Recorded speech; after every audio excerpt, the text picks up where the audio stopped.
Hello, everybody. Welcome back to the channel. IUN here. 2 games into the season, and I think we are doomed already. 2 games into the season, and I think we are already doomed.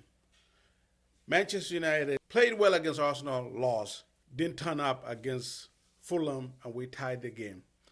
And that is terrible. Considering how much or how bad of a start we have, how tough a start we have.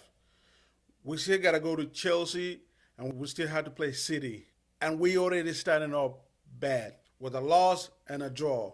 And a Fulham game should have been the easy game, the game that we need to win, followed by Burnley. Again, if we can't beat Fulham, where are we going to win? Where are we going to get the win from? And like I say, we are already doomed. So let's dive into it. Let's see what's going on. First and foremost, I think it's time to start talking about the manager. People will say, oh, you're jumping the gun a little bit. Don't you think it's too early and you're being reactionary? It's just a couple of games into the season. But to me, it's not just a couple of games. This is like a continuation of last season. Every single problem we had last season has presented itself again in this Fulham game. Last season, we couldn't score to save our life. But everybody blamed that on the players. Say, well, he cannot make Garnacho finish his chances. He didn't make Rashford go party in Ireland. And he did not make Anthony not perform. And he surely did not make Rasmus Højlund not be able to actually control or offer anything in the pitch. And that was the main excuse, is that the players are not good enough. That's why we're not scoring goals. If you put better forward in that position, they will score goals. Well, we got Bryan Mbeumo, Benjamin Sesko, and Matheus Cunha in the team, and they're not scoring. And people are saying, it's just a couple of games. I'm like, Cunha played most of the preseason. Mbeumo played 3 games in the preseason. He hasn't scored himself either, even in the preseasons. But when I was pointing all of this out, people were saying, well, it's just preseason. You can't really take it that seriously. And when the season begins, you're going to see what's going to happen. Well, what is showing up is that we can't score goals either. The only goal we have managed to score this season so far is a own goal. Our team have not managed to score a goal. So that's number one. Our goal scoring issues from last season are still here. Secondly, I've been saying this all of last season. Bruno Fernandes is not a number 8. He's never going to be, he never was, and it will never be. So why are we insisting on playing in Bruno Fernandes deeper? Our most creative player, our most goal creator and goal contributor in the past 5 years, we move him away closer to goal, back deeper into the midfield toward our goal. The problem with that is we know Bruno is erratic, is ill-disciplined. He tends to make passes that when they're not supposed to be on, and he does not take passes that are simple. So Bruno Fernandes is a disaster deeper, like I said, because of his ill-discipline in possession and his ill-discipline in pressing triggers. So for a manager to exacerbate all of these bad qualities by moving him deeper where he's less effective, you basically nullified every single thing that Bruno is good at. Every single thing Bruno Fernandes is good at, you nullify it by moving him deeper in the midfield where he's not good at. But you compound the problem by now taking Kobbie Mainoo out of the team. So you made your best player less than what he is by playing him out of possession. And then you also made your midfield even weaker by taking a guy who's naturally a midfielder out of the midfield, your most talented youngster out of the midfield, creating 2 problems at the same time. So when is it that we're going to start saying it's a system fault than it is an individual fault? Because I was willing to give it to you guys that maybe this is an individual thing. It's not a system, because like you say, a manager can do so much. It's up to be the players to take their chances. And you had convinced everybody, including myself, that it might be the players. It might be that Garnacho is not a good goal scorer. It might be that Rasmus Højlund will never be a man to anything. It might be that, you name it, Diego Dallo is not that good. It might be that Harry Maguire is not this. It might be that none of our goalkeepers are any good. But you have changed most of those now, except the goalkeeper, and you are still winning games. You are still not scoring goals. And in order to win games, you have to score goals. No matter how good you want to play, if you can't score goals, you're not going to win games. We cannot score goals. And the burden of that, it has to be on the coach. Because if your system is not allowing players to be able to create enough chances to score goals, that is a problem.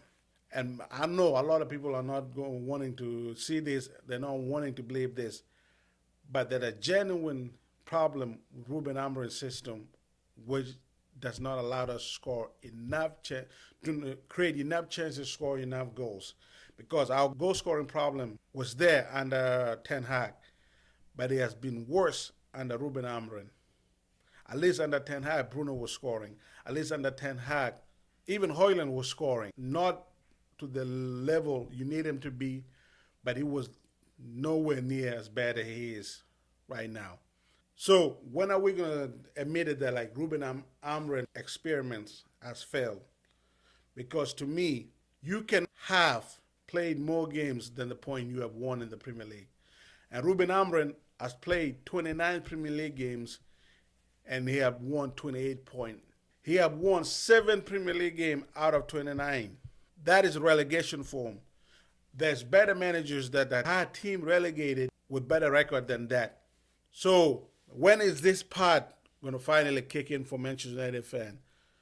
That is all good and well in theory that something might work, but we're not looking at the reality of what is happening right now in the pitch.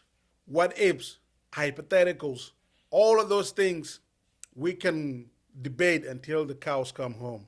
But what we cannot dispute is what we are seeing with our very own eyes on that pitch. That is also being backed up by every single stat that's coming out about this guy managerial credential. And to me, what is telling me that is this guy is not cut up to be a manager at Manchester United. It's not that he's not a good coach, it's just that he's not a good coach for Manchester United. The way he was trying to play is never going to suit Manchester United or the Premier League. Because every single Premier League game he had played, we are looking even worse and worse. And we were supposed to be getting better.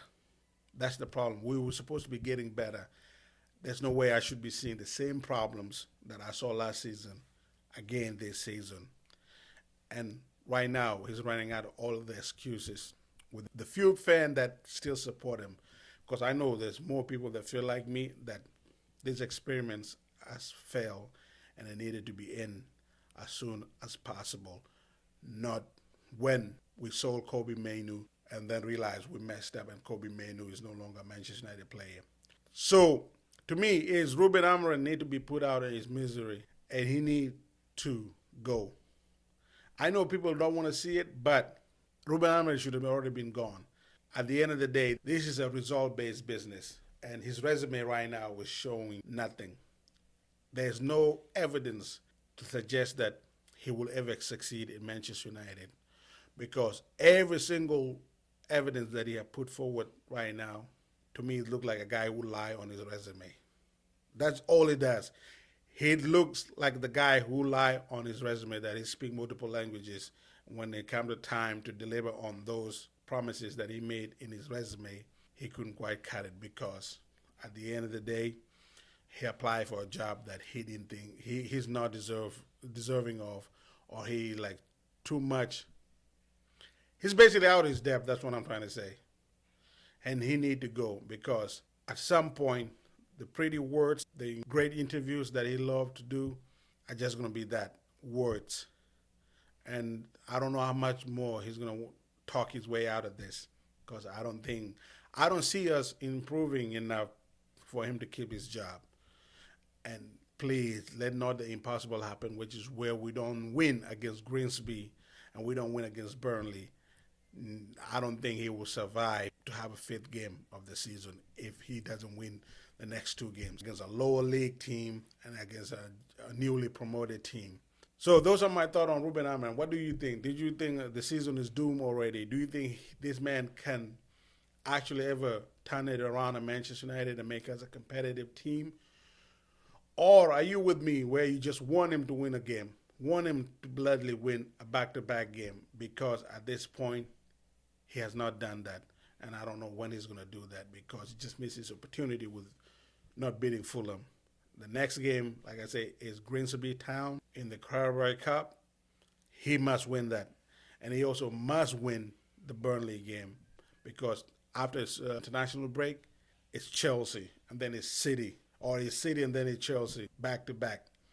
And it's not looking good for him. So leave your thought in the comment section below. Please hit a like and subscribe to my YouTube channel if you like my content. And share this video. And I'll catch you guys on the next one.